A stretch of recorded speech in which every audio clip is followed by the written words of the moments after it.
Hai, hari ini kita nggak sengaja nemu kuliner baru di Makassar. Namanya lontong kikil Mas Brewok. Di sini tuh rame banget guys, sampai kita harus antri. Kita itu makan juga nggak bisa lama-lama ya, saking banyaknya orang yang antri. Lontong kikil menurutku sesuatu yang baru di Makassar. Biasanya kan kita hanya makan sop saudara, coto, konro, dan lain-lain lah. Jadi pas lihat tempat ini kita langsung singgah tanpa pikir panjang. Dan rasanya ternyata memang enak, pantasan banyak yang antri. Kuahnya agak bening, tidak kental, jadi rasanya segar. Dagingnya banyak banget dan potongannya besar-besar.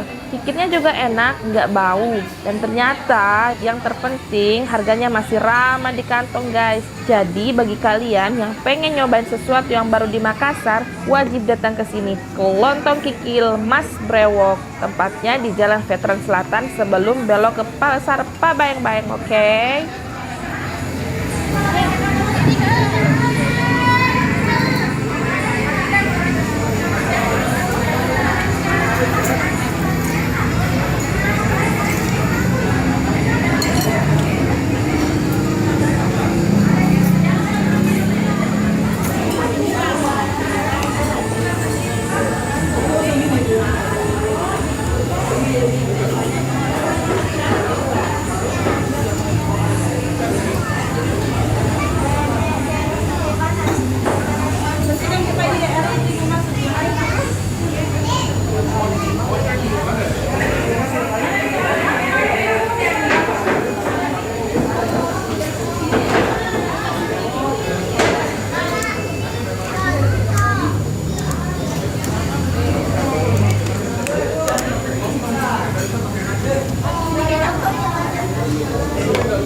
Kalau mau buat dulu mau ikut mahal dulu harus ada di video. Kalau mau makan harus ada di video, tidak boleh tidak ada.